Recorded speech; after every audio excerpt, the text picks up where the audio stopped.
की ज़ात ही काफ़ी है।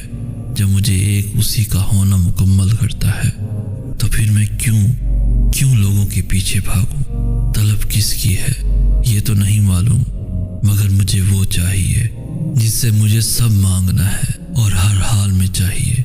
इंसान की तलब के लिए जब तक था तब तक इंतज़ार मुमकिन था, मगर अब वो चाहिए जो खालिक है और अब इंतज़ार नहीं होता। अब तो बस जी चाहता है कि इतनी ऊंची परवाज़ हो कि दुनिया कहीं दूर बहुत पीछे रह जाए और मैं उस तक पहुंच जाऊं और बस खामोशी से खुद को समेट कर उसकी आगोश में छुपा लूं। ना कोई मुझे देखे और ना मैं किसी की दस्तरस में आऊं सिवाय मेरे अल्लाह के। फिर देखो कहाँ से वो वसीले बनाता है, फिर देखो कितनी अनकही इल्तजाओं पे वो कुन फरमाता है।